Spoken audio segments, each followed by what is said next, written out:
नमस्कार साथियों, all India medical students association United से राष्ट्रीय अध्यक्ष भरत बेनीवाल आपसे नमस्कार करता हूं, क्रांतिकारी इकबाल पेश करता हूं। जैसा कि आप सभी को पता है कि रोजगार फाउंडेशन की नींव हमने रख दी है और उस रोजगार फाउंडेशन के तहत विभिन्न भर्तियों के लिए लड़ाई हमारी जारी है। लेकिन जो चिकित्सा महकमा पूरी तरह से मैं अपने आधार पे संभालूंगा और बाकी दूसरे जो विभाग होंगे वो रोजगार फाउंडेशन की ब्रांचेस बना के उसके अनुसार वो लोग संभालेंगे, सभी साथी लोग। और संयुक्त लड़ाई हम लोग एक मजबूती से लड़ेंगे आगे, ताकि हर एक युवा को एकजुट कर सकें और मजबूती से इस लड़ाई को लड़ सकें।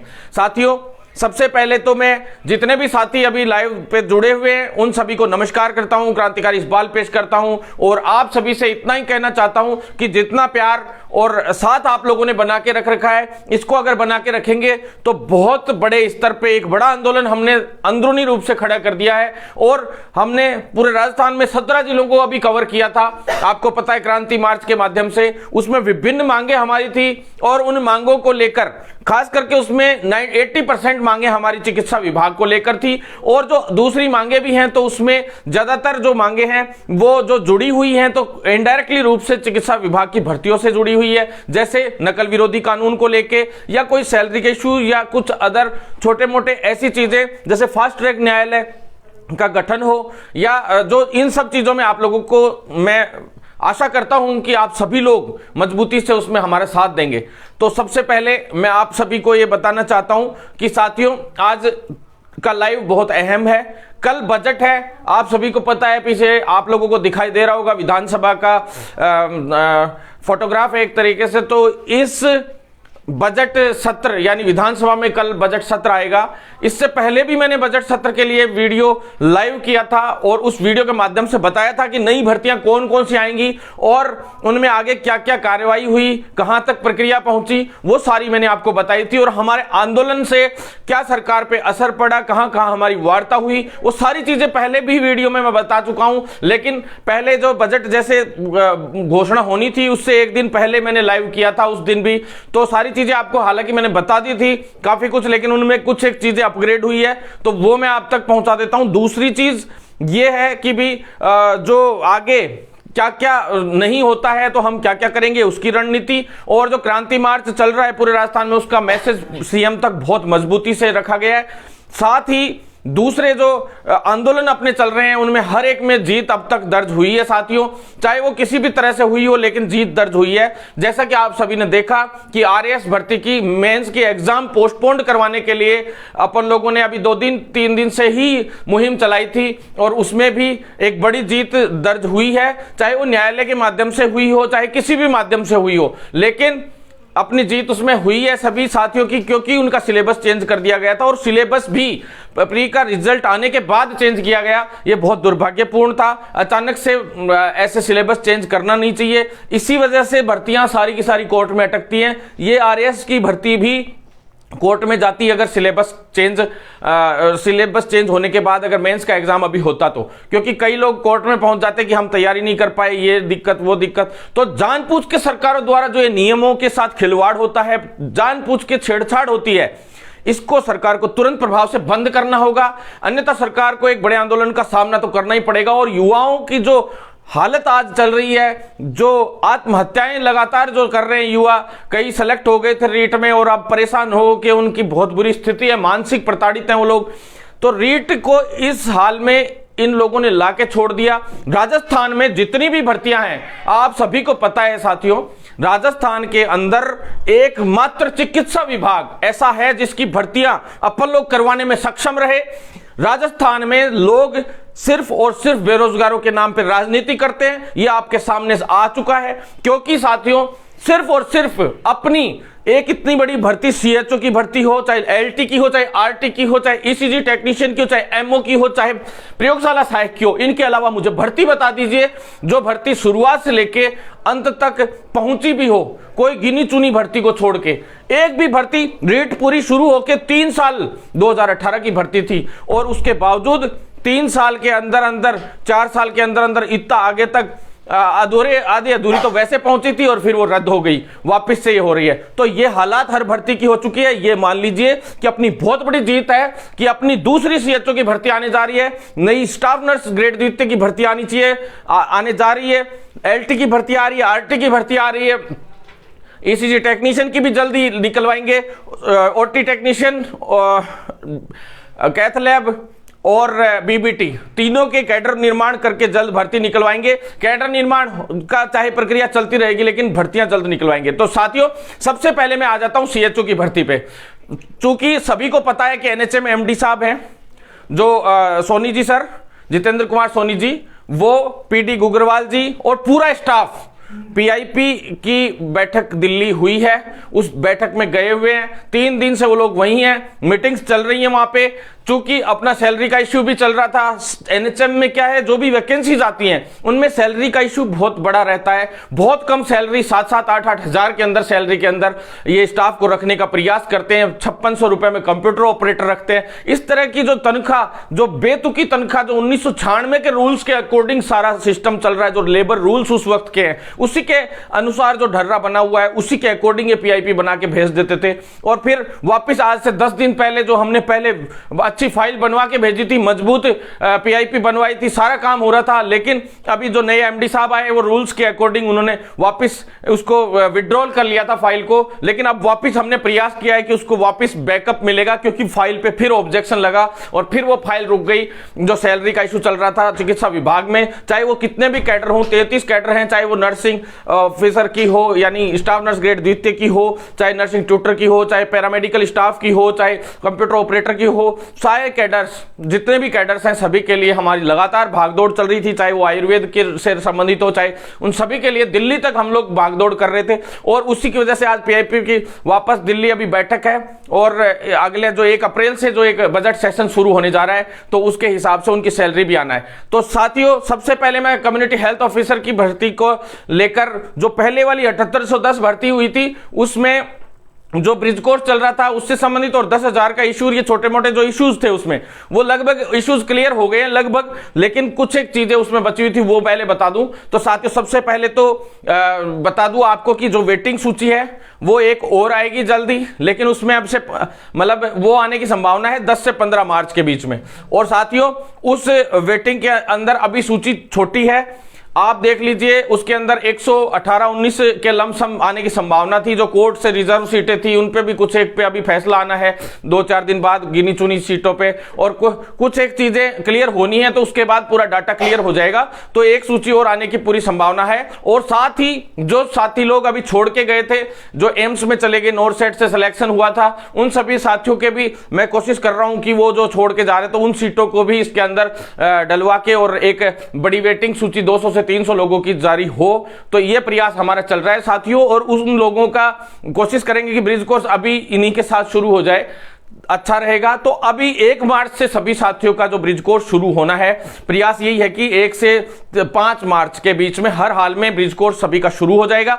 और जो साथी लोग, जैसे इनकी जो वेटिंग सूची अभी 592 करीब 91 करीब जो जारी हुई थी, वो प्लस जो रीमेडिकल वाले और जो एब्सेंट शो कर दिए गए थे प्रेजेंट होते हुए भी, उन साथियों का, और जो भी कोई छोटा मोटा साथी और अलग से रह गया था, उन सभी साथियों की सभी का समाधान हम लोग कर रहे हैं। ब्रिज कोर्स अभी चालू होने वाला है, उसके लिए पुरजोर तरीके से कार्य चल रहा है साथियों। दूसरा, स्पोर्ट्स की जो सूची है, कोशिश यही है कि इस ब्रिज कोर्स में इनको भी शामिल करके और इनकी पहले सूची जारी हो और फिर इनको भी इसके साथ ज्वाइन करवा दिया जाए। स्पोर्ट्स सूची के लिए अब ज्यादा हम लोगों ने जोर डालना शुरू कर दिया है, क्योंकि बाद में उनका ब्रिज कोर्स रह जाएगा, फिर उनका पेंडिंग चलेगा अलग से, तो ये बहुत दुर्भाग्यपूर्ण होगा साथियों। इसके बाद साथियों, आप सभी को पता है कि 10,000 का जो इशू है वो एक बड़ा इशू है, लेकिन एक नया इशू निकल के सामने ये आ रहा है कि जो ब्रिज कोर्स कर रहे हैं साथी, उन सभी साथियों में से कुछ एक साथियों को एब्सेंट हो गए हैं वो लोग कॉलेजेस में, तो उनको समस्याएं आ रही है। तो मैं उनसे कहना चाहता हूं, जो भी साथी लोग एब्सेंट रहे हैं उनके लिए अभी तक कोई स्पेशल नियम नहीं बने हुए हैं, उनके दिक्कत आ सकती है आगे चल के, तो वो कम से कम अभी मुझसे अगर मेरा वीडियो लाइव देख रहे हैं तो वो कम से कम अपने नंबर से व्हाट्सएप पे मेरे नंबर पे मैसेज करें, क्योंकि हम लोग उन सभी को एक जगह पे एकजुट कर रहे हैं। लगभग संभावना है कि 33-34 लोग तो हो गए हैं ऐसे जिनको एब्सेंट भेज दिया गया है। हर जैसे कोई कॉलेज में जैसे महात्मा गांधी से 2 गर्ल्स को भेजा था, बॉयज को भेजा था, कुछ एक को 3 को जीवन श्री से, और कई लोगों का जो एब्सेंट शो हुए हैं वो लोग, यानी कि वो एब्सेंट रहे हैं, चाहे उनके 20% शॉर्ट रही हो अटेंडेंस या 30% या 10% जो भी है। तो हम कोशिश कर रहे हैं कि जो अगला ब्रिज कोर्स में तो कम से कम उनके लिए पॉजिटिव तरीके से हो जाए, नहीं तो उनके अगले ब्रिज कोर्स जो बैच शुरू हो रहा है इसमें भी दिक्कत आने की संभावना है। और हम चाहते हैं कि उनकी 20 से 30% जो भी कम रही है वो अगले बैच में पूरी करके और वो लोग तुरंत प्रभाव से आगे ज्वाइन करने का उनको मौका मिले।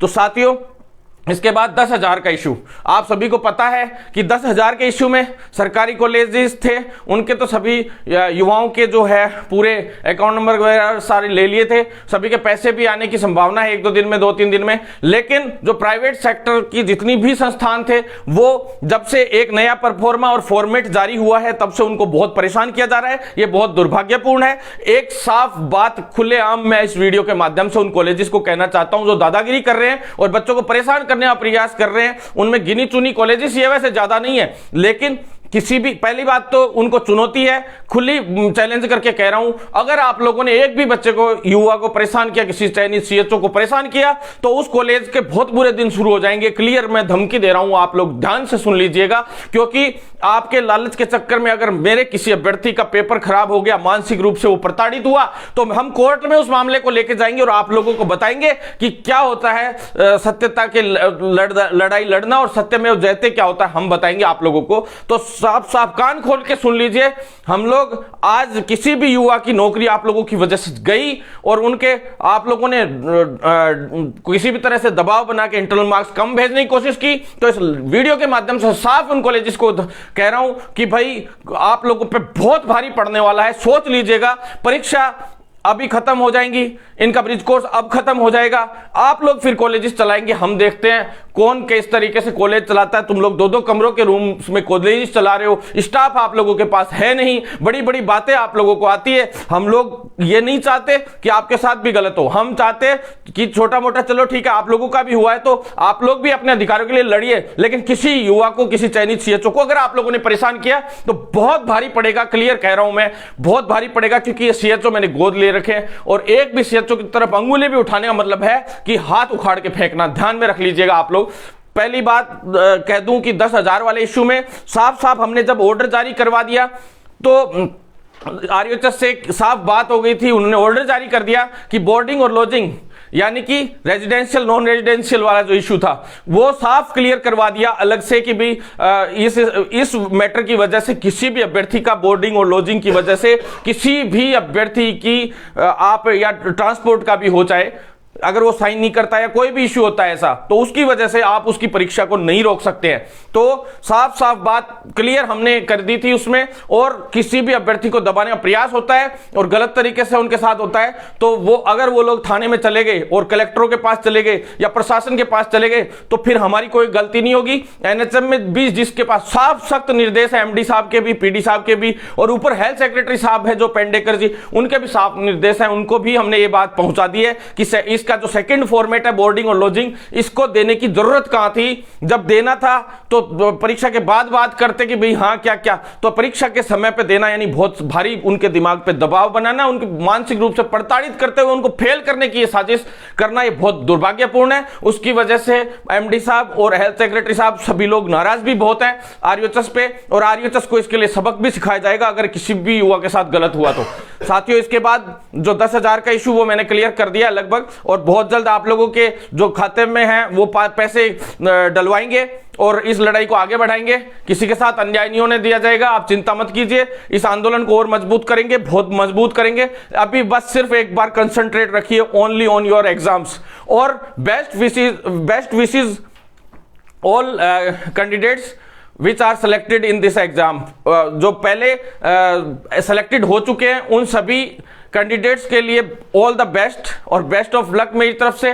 सभी साथी लोग अच्छे से एग्जाम दें, क्योंकि ये नौकरी पे आधारित एग्जाम है एक तरीके से, इस एग्जाम पे पूरी तरह से आपकी नौकरी आधारित है। आपको स्पेशल इस चीज का ध्यान रखना है, किसी भी चीज की टेंशन नहीं लेनी है। आपका भाई बैठा है टेंशन लेने के लिए, आपको चिंता करने की बिल्कुल जरूरत नहीं है साथियों। इसके बाद आप आ जाइए जो मेडिकल कॉलेजेस का मामला है।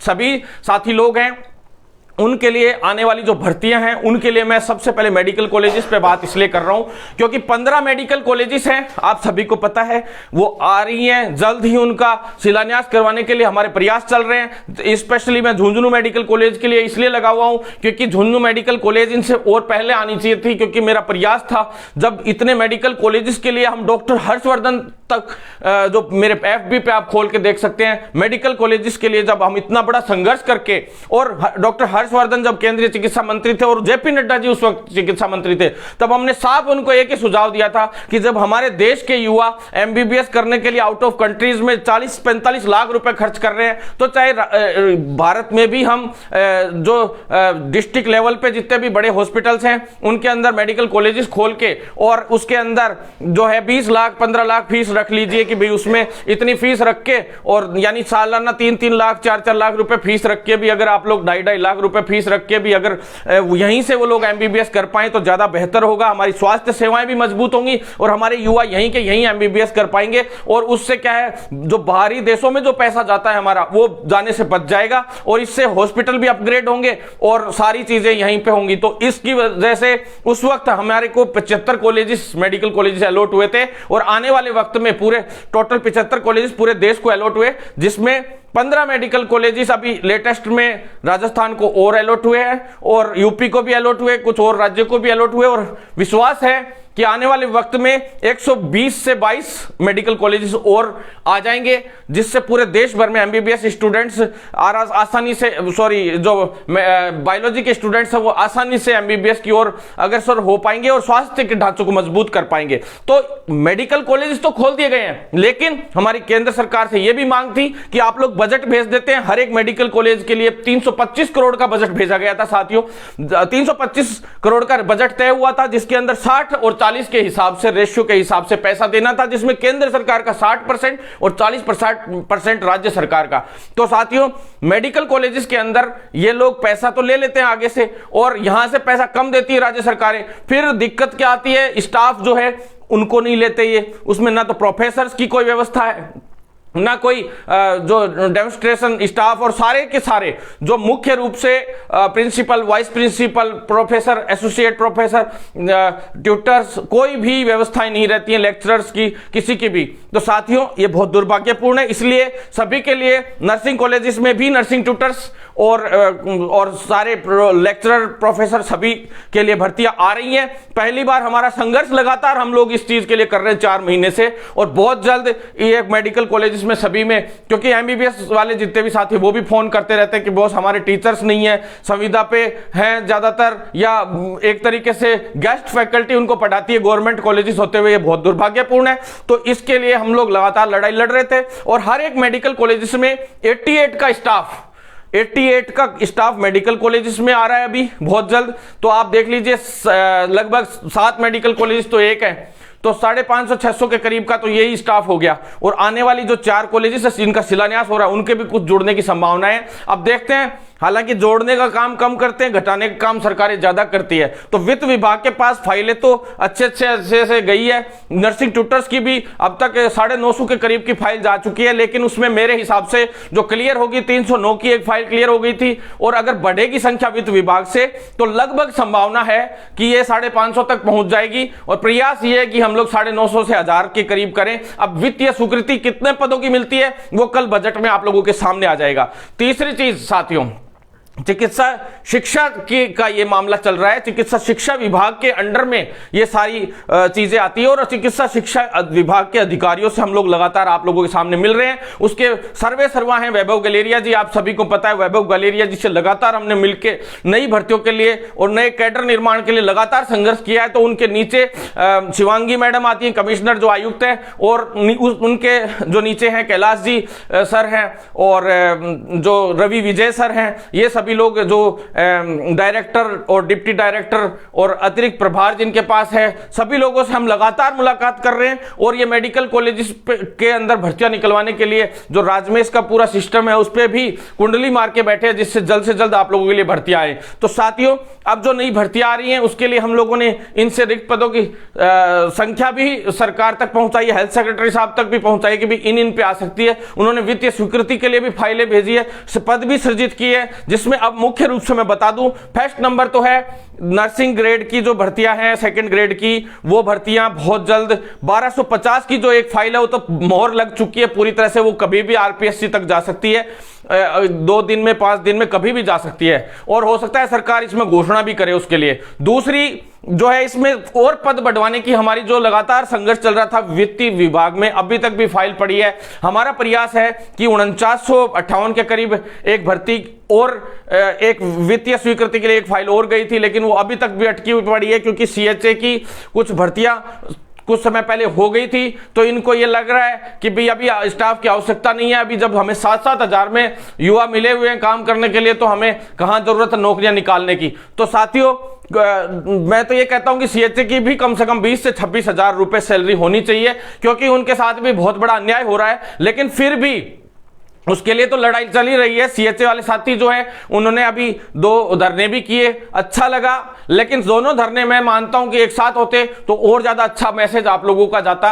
और मुझे विश्वास है कि मैं जिस दिन बुलाऊंगा इन सभी साथियों को, शायद बड़े स्तर पे, कई गुना बड़ी स्तर पे भीड़ इकट्ठी होगी। और भीड़ नहीं कह सकते, हमारे युवा क्रांतिकारी साथी है और सर गिनाने पे ही सरकार के ऊपर असर जाता है। और हमने मुख्यमंत्री जी तक इनकी मांग भी रखी बोनस अंक वाली, और जो इनके 26,500 रुपए या 20,000 के ऊपर की सैलरी की, वो भी मैंने मुख्य रूप से उषा शर्मा मैडम से लेके सभी तक ये मांग रखी थी, आप सभी को पता है। और जो आप लोगों को लीड कर रहे हैं उन सभी साथियों को भी पता है, और जो साथी सीएचए के जुड़े हुए हैं उनके लिए स्पेशल अलग से वीडियो डाला था पिछली बार। लेकिन अभी भी मैं कोविड हेल्थ सहायकों के लिए मैं कह रहा हूं कि भी हमेशा आप लोगों के साथ है, आपको बिल्कुल चिंता करने की जरूरत नहीं है। साथियों, दूसरी बात आपको बता दूं, नेक्स्ट वैकेंसी जो है नर्सिंग स्टाफ ग्रेड द्वितीय की संभावना है कि 7 से 8 हजार भर्तियों की कोशिश कर रहे हैं कि भी आए। 10 हजार की कोशिश है, लेकिन 7 से 8 हजार 6 हजार तो कम से कम आए। लेकिन एक बार 1250 भर्तियों की क्या है सूची जारी हो जाए, लिखित परीक्षा से विज्ञप्ति जारी हो जाए, सॉरी, और विज्ञप्ति जारी होने के बाद इसको आंदोलन करके पदों की संख्या तुरंत बढ़वा लेंगे, ज्यादा समय नहीं लगाएंगे परीक्षा से पहले। लेकिन एक बार विज्ञप्ति तो जारी हो ताकि जल्दी से जल्दी, नहीं तो फिर से धोखा हो जाए कहीं ना कहीं कि मेरिट आधार पर हो जाए। हम ये कहते हैं कि साथियों बोनस अंक मिले सभी को, वो हमें इससे कोई दिक्कत नहीं है। 1 साल के 10 दे रखा है बोनस अंक, सुप्रीम कोर्ट का आदेश है, हमें उससे कोई ऐतराज नहीं। लेकिन लिखित परीक्षा से भर्तियां इसलिए होनी चाहिए क्योंकि वास्तव में जो फ्रेशर युवा है उसको 10 साल से 11 साल से एक भी भर्ती देखने को नहीं मिली है। वो लोग प्राइवेट हॉस्पिटलों में 8-8 10-10 साल से काम कर रहे हैं, ओवर एज होने को जा रहे हैं, उनको मुश्किल से अपन लोगों ने सीएचओ में मौका दिलवाया। आपको पता है राजस्थान में संभव ही नहीं है कि 1 साल के अंदर अंदर भर्ती निपट जाए, 6 महीने के अंदर अंदर, लेकिन अपन ने सीएचओ में निपटा के छोड़ा। एक भी भर्ती बता दो राजस्थान की, जो इनके अलावा अपनी भर्तियों के अलावा एक भर्ती बता दो राजस्थान में जो शुरू तक हुई हो या 20% 30% प्रक्रिया तक भी पहुंची हो। तो साथियों, साथ देंगे तो सब कुछ होगा, लेकिन लगभग साथ भी है पूरा फील्ड, मुझे पता है। कभी कोई के एक आधा आदमी का मैं परवाह भी नहीं करता, और परवाह क्या उल्टा सीधा बोलता तो उसको ढूंढ भी लेते हैं, ज्यादा समय नहीं लगाते, उसको ढंग से ही ढूंढ लेते हैं। दूसरी बात, एमओ की भर्तियां साथियों, एमओ की भर्तियां लगभग 1200 के करीब आने की संभावना है जो आरएचएस करवाएगी, आप सभी को पता है। साथियों, वीडियो ज्यादा से ज्यादा शेयर जरूर करें, आपसे निवेदन है साथियों। वीडियो शेयर इसलिए करें क्योंकि हर एक साथी तक भर्तियों की न्यूज जानी चाहिए। एक बड़ा आंदोलन बता रहा हूं अभी आपको, करने जा रहे हैं हम लोग, एक सामूहिक आंदोलन है, बहुत बड़ा क्रांति महासंग्राम होगा, और हमेशा करते आए, जो भी आंदोलन किया उसका सफल रिजल्ट रहा है, आपको पता है। चाहे सेपरेट हर भर्ती के लिए मांग उठाओ, क्योंकि मैं फिक्स चीजें लेके जाता हूं और वो 100% पूरी करवा के लाते हैं। यहां तक कि बाकी सारी जो भर्तियां, चाहे रीट रद्द कराने से लेकर सारे कामों को देख लीजिए आप, कहीं भी असफल रहे हो, एक भी प्रदर्शन मेरा असफल रहा हो और वहां से कुछ लेके नहीं आए हो तो आप खुद बता देना साथियों। तो साथियों 1200 के करीब एमओ की भर्तियां हैं, आरटी की भर्तियां 800 और एलटी की 900 के करीब भर्तियां थी। जो कोशिश चल रही है कि भाई 1200 1300 या लैब टेक्नीशियन और रेडियोग्राफर दोनों के लिए बोल रहा हूं, असिस्टेंट रेडियोग्राफर दोनों की भर्तियां 1200 से 1300, 1200 से 1300 ये कोशिश है। 1100 से 1400 मान लो, 1100 से 1400 इनके बीच में एक रेशियो था हमारा, जिसमें कुछ पद हमने और बढ़वाए हैं। कुछ नई मेडिकल कॉलेजेस आई हैं, उनके अंदर के सारे पदों की लिस्ट हमने पकड़ाई है, उनको ले जाके जो हमने आरटीआई से निकलवाए थे। साथियों जो भर्तियां अभी आनी है उनमें संभावना है 800-900 की तो बहुत पहले अपन ने क्लियर करवा ली थी, जब कोविड के जस्ट बाद की। वो तो पुराना बैकलॉग अपन लोगों ने क्लियर करवा के इमरजेंसी में एक भर्ती, उस वक्त रोहित कुमार सिंह जी थे तो पहले वाली भर्ती जो कराई थी वो पुराना बैकलॉग अपन लोगों ने एक तरीके से क्लियर करवाया था और उसको किया था। तो साथियों उसमें भी जो साथी वंचित रह गए उनके लिए इंटरनली बहुत अच्छा काम चल रहा है, क्योंकि उनके साथ होके काम करते हैं। तो अब तक पता नहीं क्या होता है कि उल्टी पड़ती है भर्ती, एक तरीके से दो बार बैकलॉग की फाइल, एक बार पद बढ़ोतरी की फाइल, दोनों फाइलें वापस आ गई। बहुत दुख हुआ, पूरा काम कंप्लीट होने के बाद वापस उस भर्ती में रुकावट आई। लेकिन उन लोगों के लिए जो फर्जियों को बाहर करवाया था उनकी तो कम से कम चयन सूची जल्द से जल्द जारी हो, इसके लिए लड़ाई जारी है। और हम चेयरमैन साहब से भी मिले और वापस चेयरमैन साहब से मैं मिलूंगा। साथ ही सरकार में भी हमने मजबूत पैरवी उषा शर्मा मैडम से लेकर निरंजन आर्य जी ने की है उसकी भर्ती की, और बहुत जल्द हम उसका समाधान करके आपको दिखाएंगे, ये पॉजिटिव रिजल्ट निकालेंगे। जो साथी वंचित रह गए आरपीएमसी और आरयूएचएस के, उनको वंचित नहीं रहने दिया जाएगा। जो साथी वास्तव में जायज हैं, जिनके साथ अन्याय हुआ है, फेयर हैं बिल्कुल, और उनको अगर रिजेक्ट करने का भी प्रयास हो रहा है तो वो उनको साथ भी गलत नहीं होने देंगे। जो रियल में न्याय होना चाहिए उनके साथ न्याय दिलाकर ही हम उठेंगे, ये प्रॉमिस है साथियों। ईसीजी टेक्नीशियन की नई भर्ती, ओटी की टेक्नीशियन की, ब्लड बैंक की और कैथ लैब की, ये चारों जो है नई भर्तियां बहुत जल्द आएंगी। ईसीजी के जो पदों पे एक फाइल चलानी है तो उसके लिए आश्वासन हमें मिल गया है। ओटी टेक्नीशियन की फाइल चलाने के लिए भी आज हमें आश्वासन मिला है। आप सभी को पता है कल ईसीजी टेक्नीशियन की जो भर्तियां थी उनके लिए फाइल चलाने का जो एक आश्वासन हमें यहाँ पे मुकुल जी और इन सभी अधिकारियों से मिला है। तो जल्द से जल्द इनकी फाइल चलाकर इनकी नई भर्तियों के लिए लगे हुए हैं। प्रयास है कि कोशिश थी, कई लोग ये सोचते हैं कि बजट में घोषणा होगी तो बजट में घोषणा नहीं हुई तो हमारी भर्ती नहीं होगी, तो ये दिमाग से उतार दीजिए। जो ओटी टेक्नीशियन की 258 भर्तियां अपन ने क्लियर कराई थी उस वक्त, और कई कहते हैं कि भी आज अधिकारियों से बात हुई तो वो बोले कि सैंक्शन हो गई क्या, तो सर्जित हो चुके हैं पद, ऐसी बात नहीं है। नहीं तो 258 की संख्या कहां से आई आप ये बताइए। तो आपको चिंता करने की जरूरत नहीं है साथियों। ऐसे ही नेत्र सहायक वाले साथी हैं जिनकी भर्तियों की संख्या काफी कम थी, 83 से 84 की पहले थी।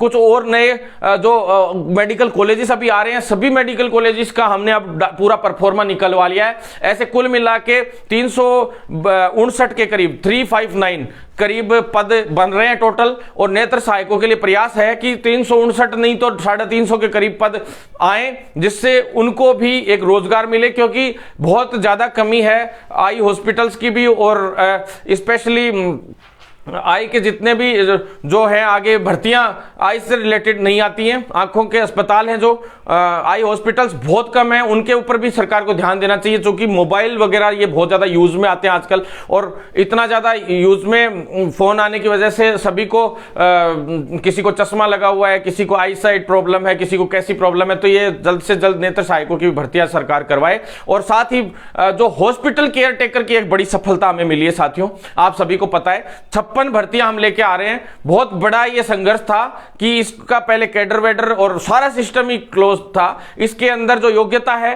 वो जो specially MBA in hospital management रखा जाएगा, और दूसरा लॉ के बाद 5 साल का एक्सपीरियंस।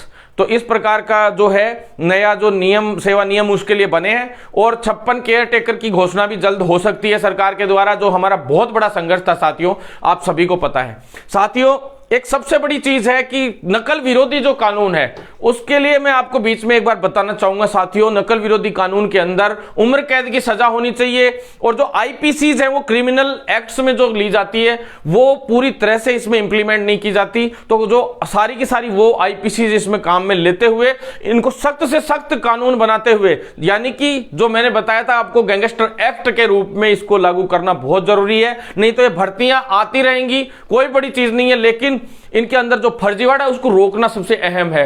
अपन को एसओजी में मुकदमा दर्ज कराने पड़े, फिर कोर्ट से जाके कराने पड़े, नहीं तो चलो केस आपने ले लिया, किसी ने आपने परिवाद दर्ज करा दिया, ले जाके एप्लीकेशन दे दिया एसओजी में, लेकिन वो परिवाद में चल रही है, उसकी जांच चल रही है, ठीक है, ठंडे बस्ते में पड़ा है मामला, कोई लेना एक ना देना दो। आज तक कौन सी भर्ती में कितने क्रिमिनल्स पकड़े गए आप बताइए? ये क्यों पकड़ गए आपको पता है? एसओजी में अपन ने कोर्ट से मुकदमा दर्ज कराया, फिर प्रगति रिपोर्ट मांगी, तब जाके इन सभी भर्तियों के अंदर हमें जीत मिली। अन्यथा एक भी व्यक्ति इसमें नहीं पकड़ा जाता, ना रीट में पकड़ा जाता, ना पैरामेडिकल में, आप सभी को पता है। और इसके अलावा कोई भर्ती का समाधान हुआ हो तो बता देना।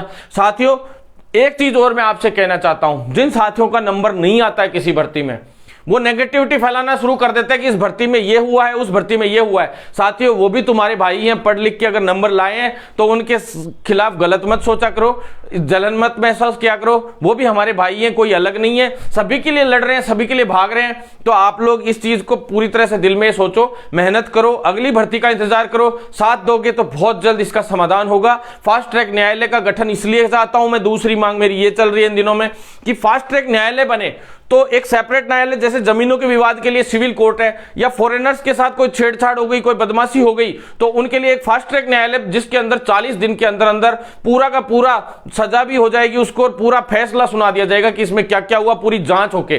तो इसी प्रकार से एक फास्ट ट्रैक न्यायालय जो सेपरेट हो पूरी तरह से और भर्ती प्रकरणों के लिए स्पेशल बनाया जाए, जिससे 40 से 50 दिन के अंदर अंदर उस भर्ती में अगर कोई किसी ने अभ्यर्थी ने लगा भी दिया कि मेरे साथ ये गलत हो गया, तो वो उसके साथ न्यायपूर्ण जो रवैया अपनाते हुए कोर्ट डिसीजन दे दे कि भाई हाँ ये सही था या गलत था, जो भी है उसको मौका मिले।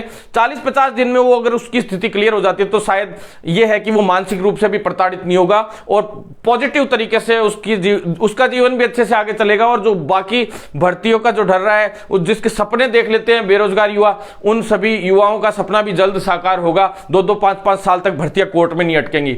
तो इसके लिए रोकना बहुत कोशिश कर रहे हैं हम लोग। साथियों, फर्जीवाड़े खिलाफ कानून में संपत्ति कुर्क करना और संबंधित संस्थान जो लिप्त पाई जाए उसकी मान्यता तो रद्द करे ही, और उसके ऊपर बुलडोजर चढ़ाने तक की हमने जो है साफ उसमें कहा है। और जो इन्विजिलेटर्स और सारी चीजें मैंने आपको बताई थी पिछले वीडियो में भी, किस तरह से उसमें कैमरे और पूरी की पूरी डिजिटल वॉचिंग में पेपर के ऊपर डिजिटल लॉक होना चाहिए, लॉक खुले तो अपने आप ऑटोमेटिक मैसेज चला जाए किसी के पास भी। इस तरह से पूरी तरह से प्रक्रियाएं हैं, हमने सरकार को पूरी सौंप दी हैं और प्रयास है कि इसमें सरकार पॉजिटिव तरीके से रवैया अपनाते हुए काम करेगी, अन्यथा बड़े आंदोलन का सरकार को सामना करना पड़ेगा। साथियों, अब मैं बता दूं, स्कॉलरशिप वाले साथी है जो आरयूएचएस के अंडर में आते हैं, जितने भी नर्सिंग कॉलेजेस हो चाहे अदर कॉलेजेस हो, पैरामेडिकल के भी कॉलेजेस हो, साथियों कई साथी लोगों को बेचारों को जो स्कॉलरशिप के बेस पे वो एडमिशन ले लेते हैं और उनके साथ बहुत बड़ा अन्याय हुआ, काउंसलिंग आगे पीछे हुई, जिसकी वजह से आरयूएचएस की कुछ गलतियां रही, कुछ खामियां, ज्यादातर वैसे देखा जाए तो आरयूएचएस की ही कमियां रही, जिसकी वजह से आज उनको स्कॉलरशिप नहीं मिल पा रही है। उनके लिए आज फिर से हम समित शर्मा जी से मिले थे। समित शर्मा जी ने आश्वासन दिया है कि हम लोग केंद्र सरकार से एक बार पूरी तरह से आपस में बात कर लेते हैं, जो भी बात होती है, और उसके बाद मुख्यमंत्री जी तक भी हमने इस बात को पहुंचा दिया।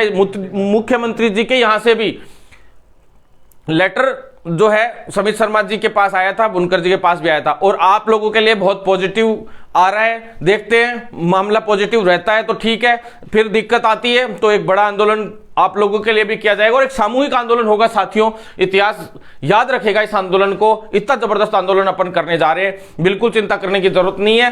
साथियों, इसके बाद आप लोग जो आरपीएमसी के साथी लोग हैं उनके लिए शेड्यूल बनवाने की हम लोग तैयारी कर रहे हैं। जल्द से जल्द एक शेड्यूल जारी हो कि भाई कब एग्जाम होगा, किस चीज का एग्जाम, कब से इसके परिणाम घोषित होंगे, कब इनके सारा का सारा आगे फर्स्ट ईयर सेकंड ईयर का सब डिप्लोमा का हो, चाहे सब तरीके से उनका फिक्स होना चाहिए कि कब एग्जाम, कब रिमांडेड एग्जाम, कब उनके रिवोल्यूशन, सारा सालाना। और काउंसलिंग का फिक्स जब तक नहीं होगा जब तक ये फिक्स नहीं हो सकता।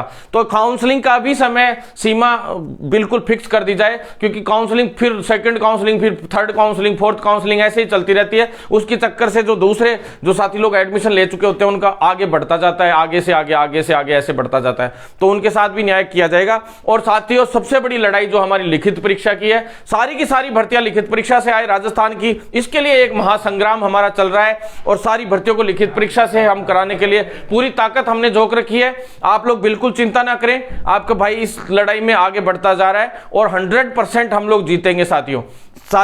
अब मैं आपको एक स्पेशल बात बता दूं कि जितने भी साथी लोग हैं, ज्यादा से ज्यादा वीडियो को शेयर जरूर करें। YouTube और ट्विटर पे ज्यादा से ज्यादा अकाउंट बनाएं, YouTube पे ज्यादा से ज्यादा फॉलो करें और ट्विटर पे भी ज्यादा से ज्यादा फॉलो करें। खास करके फेसबुक पे भी सारे के सारे साथी लोग लाइक करें तो साथ में फॉलो भी करें, दोनों के दोनों करें। साथियों, किसी भी हाल में इस लड़ाई को कमजोर नहीं होने देंगे। आप लोग सिर्फ साथ बनाए रखें। मैं कह रहा हूं बहुत बहुत बहुत बड़ी लड़ाई हम लोग लड़ने जा रहे हैं। इतिहास याद रखेगा इस आंदोलन को, ये मान लीजिएगा। मैं आज क्लियर आपको कह रहा हूं, इतना बड़ा आंदोलन करने जा रहे हैं कि इतिहास याद रखेगा कि आज तक इतिहास में ऐसा आंदोलन नहीं हुआ है। साथियों, आपका भाई अंदरूनी रूप से बहुत मजबूती से काम कर रहा है। क्रांति मार्च जो चल रहा था उसके अगले क्रम में हमने पूरा राउंड अप किया है इंटरनली। कहीं भी 1% भी कहीं भी सोचने की जरूरत नहीं है। तूफान मचा देंगे, 100% बवंडर मचा देंगे, आप बिल्कुल चिंता मत करो। इनकलाब जिंदाबाद। साथियों, जो कुछ साथियों के अगर कोई मुद्दे रह गए हैं तो उनके लिए भी 1-2 दिन में बात करेंगे। और कोई साथियों के मुद्दे क्या है, मैं अब ये तो है नहीं कि पढ़ के बोलते हैं, कई चीजें जो हम लोग काम करते हैं वो धरातल पे वो हमें याद रहता है तो सारी चीजें हम बोल देते हैं। फिर भी कोई चीज अगर रह गई हो तो साथियों निवेदन है कि आप लोग साथ बनाए रखें। अब आरपीएमसी का एक जो साथी है 513 वाला जो इशू चल रहा था, वो साथियों आपको मैं बता दूं, वो एक आखिरी चीज मेनली बच गई थी। जो 513 वाला इशू चल रहा है, जो अभ्यर्थी बेचारे जो स्टूडेंट्स हैं जिनके साथ अन्याय हुआ, 4 साल से उनकी डिग्री अभी तक अटकी पड़ी है। उनकी फर्स्ट ईयर के एग्जाम हो गए, उनका परिणाम घोषित नहीं हो पाया, उनका एनरोलमेंट हो गया, उनका परिणाम घोषित नहीं हो पाया, सुप्रीम कोर्ट तक केस चला गया और छोटी सी गलती की वजह से वो लोग इसमें केस में हारे। तो ये हारे भी नहीं है, सुप्रीम कोर्ट ने क्लियर डिसीजन भी नहीं दिया, तो आरपीएमसी भी अपनी स्थिति क्लियर नहीं कर रही है। तो हेल्थ सेक्रेटरी साहब से वापस हमारी बात हुई है। हालांकि विधानसभा का जो बजट है वो चल रहा है, उस बजट को तैयार करने के हिसाब से सारे अधिकारी और सारे कर्मचारी बिजी हैं। इसी वजह से मैं विधानसभा घेराव बहुत कम करता हूं साथियों, क्योंकि पहले शुरू में मैं विधानसभा घेराव किया करता था, बहुत ज्यादा किया करता था, खतरनाक घेराव करते थे। सबसे इंडिया के सबसे इतिहास की सबसे बड़ी रैलियां शहीद स्मारक से लेकर विधानसभा तक पूरी रोडें जाम कर दी थी, याद होगी आपको सभी को। बहुत बड़ी रैलियां हुई थी, लेकिन साथियों 20-20 हजार युवाओं की। लेकिन इसलिए नहीं करते हैं क्योंकि विधानसभा के दौरान हर एक अधिकारी विधानसभा सत्र के हिसाब से बिजी रहता है। विधानसभा में कोई भी क्वेश्चन लग गया, पूरा विभाग उसमें जुटा रहता है कि उसका क्या जवाब देना है। तो साथियों, सिर्फ डेमोबाजी के लिए अपन को ये आंदोलन नहीं करने हैं, खुद की नेतागिरी चमकाने के लिए आंदोलन नहीं करने अपन को। हमारे युवाओं को उसका रिजल्ट मिलना चाहिए। अगर हम किसी आंदोलन पे बैठे हैं, उसका रिजल्ट ही नहीं निकला, काहे का आंदोलन है फिर वो। साथियों 100% और बहुत कम समय में जो व्यक्ति लंबा आंदोलन को लेकर बैठेगा वो राजनीति का अखाड़ा बनेगा 100%। अपन नहीं चाहते कि कोई भी इशू हो वो लंबा चले। अपन 1 या 2 दिन में रिजल्ट निकाल के ले आते हैं किसी भी भर्ती का।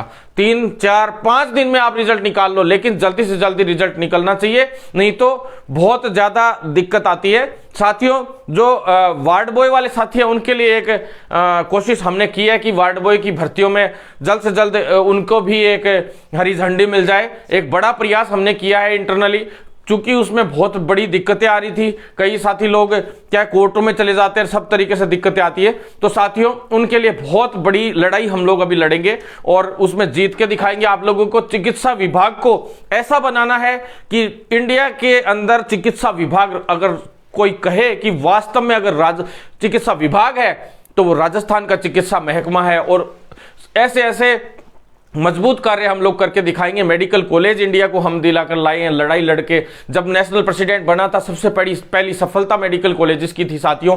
और उन मेडिकल कॉलेजेस को हम क्या मंत्री को समझाना पड़ता है तरीके से, प्रशासनिक अधिकारियों को तरीके से समझाना पड़ता है, तब जाके ये काम होते हैं, नहीं तो कोई नहीं होते। चाहे कितना ही बड़ा आंदोलन कर लो, आप जब तक अधिकारियों के पास अपनी बात रखते हो तो उसका पहले उसका रास्ता निकाल के आप उनको बताओ कि भी ये रास्ता, इसका ऐसे रास्ता निकल सकता है, तभी वो सोचते हैं कि हाँ चलो रास्ता इन्होंने बता दिया, अब पूछते हैं कि भी ये क्यों होना चाहिए, ये मुद्दा सोल्व, ऐसी रिक्वायरमेंट क्या पड़ी कि भी इनकी जरूरत पड़ी, जैसे ओटी टेक्नीशियन की जरूरत क्यों है। तो साथियों, ओटी टेक्नीशियन की जरूरत क्यों है, इसके लिए उनको पता रहना चाहिए कि वास्तव में इसलिए जरूरत पड़ेगी। ब्लड बैंक टेक्नीशियन की आवश्यकता है तो क्यों है, वो उनको पता रहना चाहिए। कैथ लैब की क्यों जरूरत है, टेक्नीशियंस की क्यों जरूरत है, तो ये सारा उनको पता रहना चाहिए, तभी जाके ये अधिकारी सारी की सारी चीजें करते हैं। इनको लगना चाहिए कि वास्तव में जरूरत है, तो 100% तभी सारा काम होता है। तो साथियों, मैं आपसे इतना ही कहना चाहता हूं, और बहुत जल्द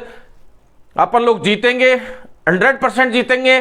जब आरएस का मुद्दा भी एक तरीके से, चाहे किसी भी तरीके से जीते हो, लेकिन जीत गए। साथियों, बस इतना सा है, ज्यादा से ज्यादा शेयर करना। साथियों, एक ओप्थेल्मो जो वाले साथी हैं, उन साथियों के लिए एक थोड़ी सी कल या परसों तक मैं कोशिश करूंगा सभी के लिए कि एक बार आप लोग मिल लें, एक्टिव जरूर रहें सारे के सारे नेत्र सहायक वाले, क्योंकि वो लोग अभी मेरे से कांटेक्ट में कम है। उनके लिए प्रयास चल रहा है कि जल्दी उनके लिए कुछ स्पेशल करके लाएं। साथियों, निवेदन है कि साथ बनाए रखना। डेंटल और फार्मासिस्ट के लिए अब आखिरी बात बता देता हूं साथियों, जो डेंटल और फार्मासिस्ट के साथी हैं, वो सभी साथी तैयार हो जाएं आंदोलन के लिए, क्योंकि आपकी भर्तियां आपके हाथों से निकलती जा रही है। डेंटल वाली फिर भी हम लेके आ रहे हैं, लेकिन फार्मासिस्ट वाले साथी हैं, उनके लिए हमारी एक वार्ता हुई है, वो मैं क्लियर बता देता हूं। मुख्यमंत्री के ओएसडी साहब से भी वार्ता हुई है, और फिर उन्होंने जब हेल्थ सेक्रेटरी साहब के पास भेजा वहां से, तो एक बड़ी वार्ता हुई, अच्छे से बात हुई, उसमें अधिकारियों को भी बुलाया गया। तो उसमें बात रखी गई, कहा गया कि भाई इसके लिए मेरिट बेस के लिए इन्होंने फाइल पुटअप करके राज्यपाल तक भेजने की बातें कही उसमें, तो मुझे बहुत दुख हुआ। इसलिए साथियों, मैं आपको क्लियर बात बताऊं, वो फाइल एक बार के लिए रोकी गई है। तो कोशिश है कि भाई उसमें कहीं बजट में दिक्कत नहीं आ जाए, इसलिए हम स्पेशल तौर पर मिले। उसमें साफ उन्होंने ये कहा कि भी जो मेरिट पे लगे हुए हैं जो कुछ लोग, तो उन सभी साथियों के लिए भी कुछ किया जाए। तो हमने साफ कहा कि सर, जो संविदा पे लगे हुए हैं उन लोगों के लिए भी कुछ किया जाए, तो इसके लिए मेरिट पे हम करने की कोशिश कर रहे थे। तो हमने एक ही बात कही कि आपको मेरिट पे करने की जरूरत नहीं थी, आपने 4105 अगर पद बढ़ा देते हैं, पूरे कर देते हैं, यानी पहले कम थी लेकिन अब 4105 अगर पद कर रहे हैं, यानी जस्ट डबल हो गए, और फिर साथ में डबल से भी ऊपर हो गए, फिर साथ में अगर इसमें बोनस अंक देकर और लिखित परीक्षा से कराते हैं, तो 100% सभी जो साथी लोग हैं, जो फार्मासिस्ट साथी लोग हैं, उन सभी का नंबर इसमें आने की संभावना हो जाएगी। इसमें संविदा कर्मियों को भी फायदा मिल जाएगा, तो नए जो फ्रेशर्स हैं उनको भी लिखित परीक्षा से सारी भर्तियों को लाभ मिल जाएगा। आप चाह रहे हो कि आधी इनको दे दी जाए, आधी उनको दे दी जाए, तो ये तो शायद मुझे लगता नहीं है फिर ये भर्तियां 5 साल में भी निपट पाएंगी, 10 साल में भी निपट पाएंगी, क्योंकि ये तो एक तरीके से गोली देने का काम हो जाता है। तो साथियों, उनके लिए भागदौड़ चल रही है, और आयुर्वेद वाले साथियों के लिए भी नई भर्तियां हम लोग लेके आ रहे हैं। अब आखिरी साथियों, आयुर्वेद नर्सेज के लिए भी लेके आ रहे हैं नई भर्तियां, जल्द से जल्द ये पूरी कंप्लीट हो जाए ना, जल्दी से सारी की सारी, तो नई भर्तियां हम लेके आएंगे साथियों। उनके लिए संघर्ष हमारा जारी है, लेकिन जो सबसे अहम जो वेटनरी डॉक्टर्स और इनका भी मामला हम लोगों के संज्ञान में आया, उसके लिए भी हम प्रयास कर रहे हैं। लेकिन सबसे बड़ी चीज है साथियों, आप लोगों का साथ। अगर आप लोगों का साथ रहा तो मेरे हिसाब से अगली जो सीएचओ की भर्ती है वो भी हम विदाउट सीसीएच लाने की कोशिश कर रहे हैं। विदाउट सीसीएच हम लोग अगली सीएचओ की भर्ती लेके आएंगे, और वो बजट घोषणा में भी आप लोग देख लेंगे साथियों, बहुत जल्द आप लोगों के सामने होगी। राजस्थान में अगली सीएचओ की भर्ती शायद ही कोई भी भर्ती अगली क्रम में शुरू हुई होगी, ये पहली ऐसी भर्ती है जो पहले वाली खत्म होके 6 महीने 8-10 महीने में खत्म होकर नई भर्ती भी तैयार करवा ली अपन ने। ऐसे ही एलटीआरटी की है, ऐसे ही ईसीजी टेक्नीशियन की होगी, और ऐसे ही अदर वैकेंसीज होगी राजस्थान में। अपने अलावा एक भी भर्ती आप लोग बता देना, और लास्ट तक जाते जाते मैं आपको गारंटी दे रहा हूं, सिर्फ और सिर्फ ये सरकारें बेवकूफ बनाने का ही काम करेंगी, कोर्टों में अटकाने का ही काम करेंगी, लेकिन कोई आपके साथ न्याय नहीं करेगा। आपका भाई हर तरीके से आप लोगों के लिए लड़ाई लड़ता रहेगा, इसी तरह से लड़ता रहेगा। लोगों ने सिर्फ भर्तियों को पॉलिटिक्स का एक अड्डा बना के छोड़ दिया, इस वजह से आज ये पूरा प्रोफेशन जो है, शिक्षा विभाग का हो चाहे अदर प्रोफेशन हो, ये आज खतरे में है। इसलिए राजनीति से बच के रहें, किसी का कोई काम नहीं होता है, सिर्फ छोटी मोटी अपने जैसे मेहनत करते हैं धरातल पे, और छोटी सी न्यूज ले आते हैं और उसको ट्वीट कर देते हैं। आप लोग सोचते हो ये करवा दिया वो करवा दिया, कोई कुछ नहीं है साथियों। आप सभी लोग अगर साथ देंगे तो 100% जीतेंगे साथियों। तो साथियों आपसे निवेदन है कि साथ बनाए रखें, बजट का वेट करें। अगर बजट में कुछ अच्छा नहीं आता है, दिक्कत आती है या सीसीएच से रिलेटेड या किसी भी तरीके से कोई प्रॉब्लम आने की संभावना रहती है, तो 100% आपका भाई लड़ेगा और उस प्रॉब्लम को सॉल्व करके लाएगा। आपको चिंता करने की बिल्कुल जरूरत नहीं है। विभाग की खूब भर्तियां निकलवाएंगे।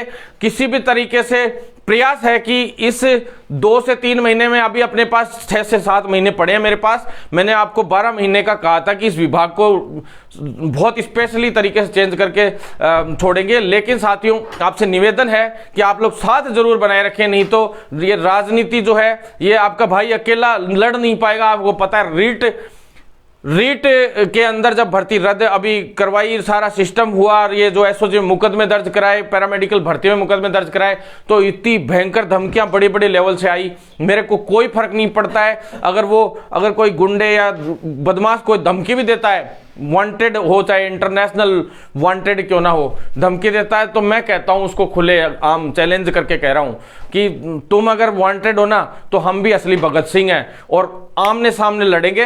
देख लेना किस में दम है, भिड़ के देख लेना कभी। खुला चैलेंज कर रहा हूं। तो साथियों चिंता करने की बिल्कुल जरूरत नहीं है। हम हमारा लड़ने में सामर्थ्य लगाएंगे तो इन सरकारों से लड़ने में सामर्थ्य लगाएंगे, बेकार की चीजों में नहीं लगाएंगे। इसलिए साथ बनाए रखें और इनकलाब के साथ, एक नए इनकलाब के साथ आगे क्रांति करेंगे। तैयार रहें साथियों, ज्यादा से ज्यादा वीडियो शेयर करें। धन्यवाद साथियों। सत्यमेव जयते, लड़ेंगे और 100% जीतेंगे।